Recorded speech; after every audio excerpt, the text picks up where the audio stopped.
Wednesday, August 9th, 11:20 p.m. I apologize. I had a trade review for August 8th. However, I forgot to post it again, which is part of the issue of what you see today.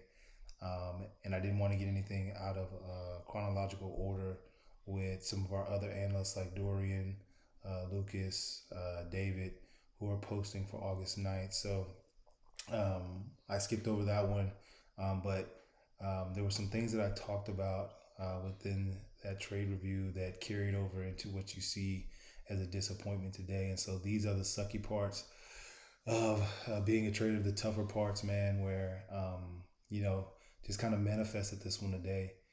Been having, a solid month and a half, just putting together some great days of green and weeks really, and ended up taking some pretty rough losses, and more importantly with Cobra trading, which I forget from time to time, the commissions will kill you. And so overall, just an $800 loss day, but with fees, commissions, hard to borrows, up into $1,200. I mean, we're talking about uh, yeah, I mean, commissions are $211 in commissions. That's just ridiculous, right? And then, I mean, look at my E-Trade executions. Just so many. Just this is not how I want to trade. This is not efficient at all. This was me scrapping for a play. For any of you guys that were on the voice channel watching me trade live and talking through things, I was break even, 70, $50 minus within that account. Nothing over here, but I just got wild with it. And when did it happen?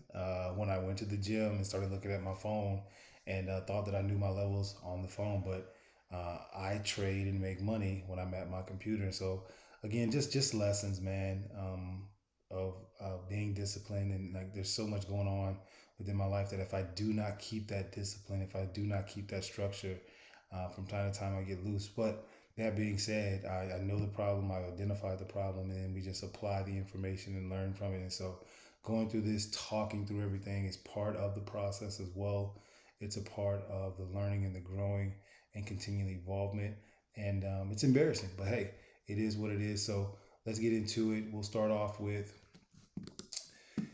ATNF. So with ATNF, another again biotech or something of that, low float, whatever. I missed this move, but for it to be down the way that it was, I thought that we might get some sort of nice bounce on it going into um, the open, but none of that happened. This just steadily downtrend. Tried to buy a bounce right here. It failed.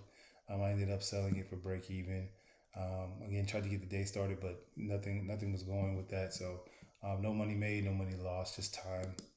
GRRR, this one here, this is what I was looking at during the voice channel as I was trading live.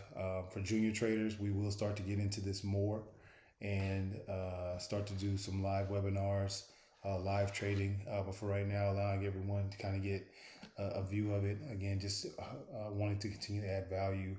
But this has been trading at the 2 level for quite some time. And so right here, you see it, the 180s, the 190s, and then it gapped up. And then it ran up all the way to 230. And so this was today after hours.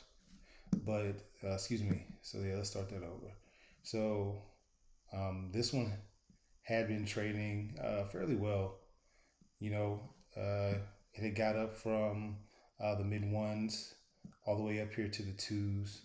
This is where I shorted it at yesterday, just because of the time of day, and it came down, but it consolidated these 190s. And so when it consolidated these 190s and then gapped up, I'm like, okay, this might be trying to run, because the history shows 2 days.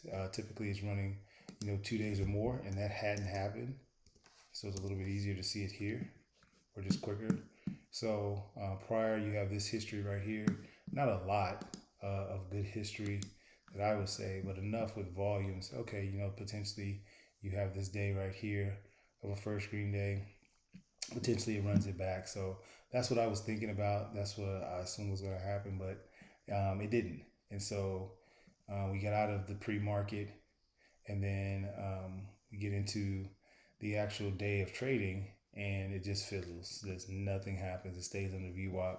It runs up end of day. I actually tried to take a trade at the 214, 213 level, but again, this consolidation here, it failed. I got out very quickly. I believe I lost $50 on it, on that trade there. Yeah, no idea. As a matter of fact, so nothing from that. AAOI. I actually tried to go this long, just because it was nearing that red green move, going into the after hours. Midday, and so you have just multiple green candles just going down. And so when I saw this, I was just realizing, okay, this is a pretty big bounce, and I'm glad I missed all of this because I didn't want to, just based off of the way I was trading, I didn't want to just over trade or do anything like that. But yeah, I take this trade at the 1225 level, and I go long. It fails.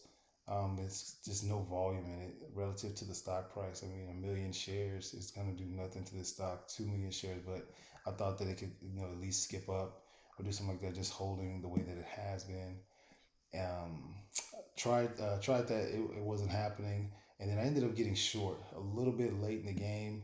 I got short in the yeah, so I saw it failing here. Should have shorted at the red green move, green red move.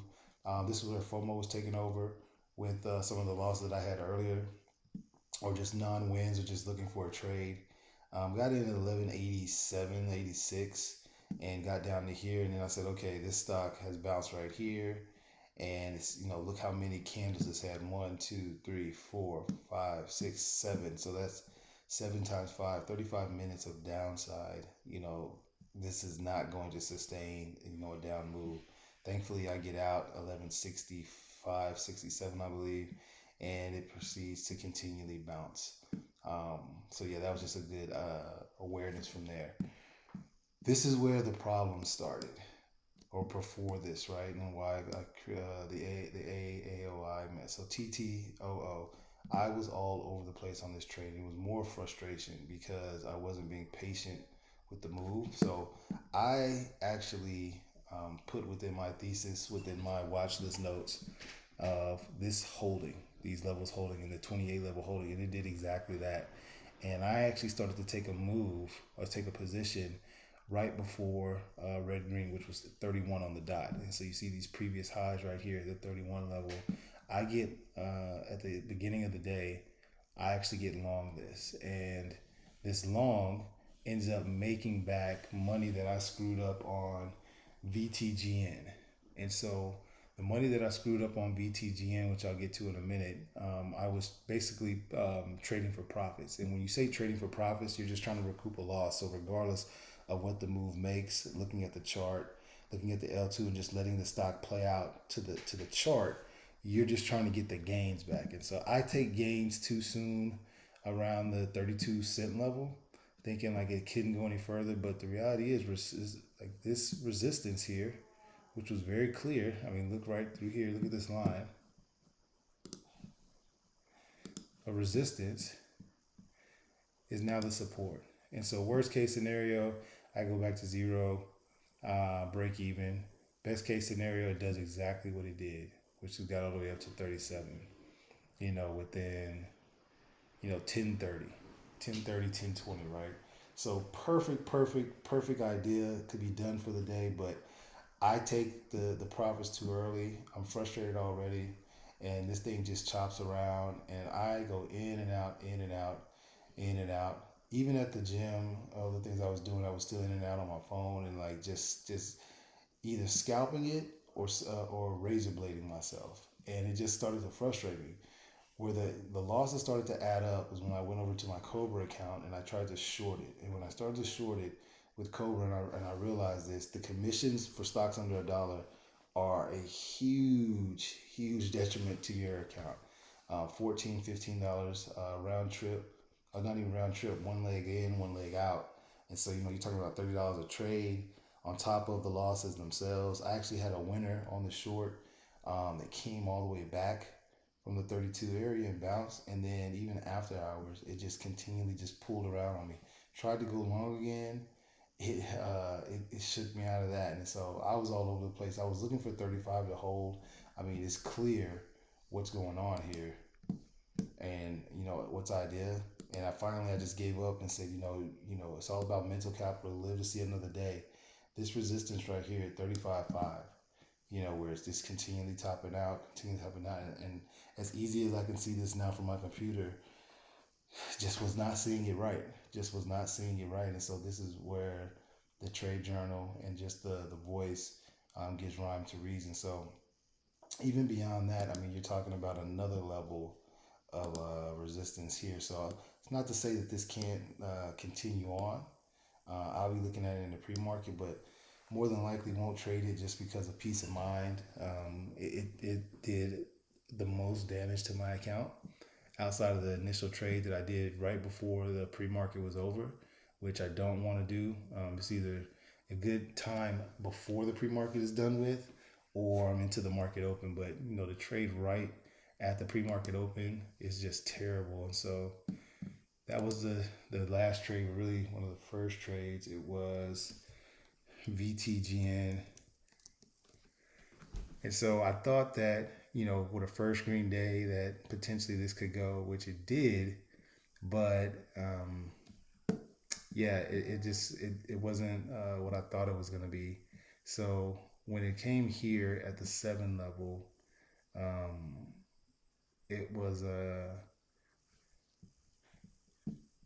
one second. Yeah, so it sprang up around 5 o'clock, and it did exactly what I thought it was going to do.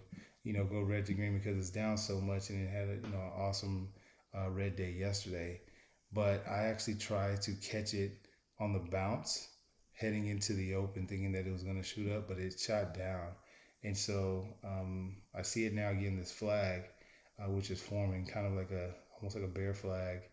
When you see it to the ascending to the upside like that, that's where it can break and shoot down. And it did exactly that. And so I started the day off with I think $150, $170 loss. So that was me trying to recoup with that TTOO trade instead of just letting it play out at the levels that I saw it at. And so once again, it fizzled out to the 680s, and it bounced all the way back to the 9 level, which is pretty incredible, pretty crazy. But all things considered, it went to $60. So yeah, I mean that's in a nutshell of how we got to that. So just taking the assessment, right after this trade review, getting straight to bed, making sure I post it. It's just so key, man, to always keep your process intact. David and I, Dorian, we all talk about it of just process, man, and being locked in. And unfortunately, when you get distracted, with just the slightest thing with trading, it can cost you money, and then it just sends you kind of into a spiral. So glad I'm able to stay accountable with you guys. Hopefully I explained everything okay. Reach out with any additional questions. Talk soon.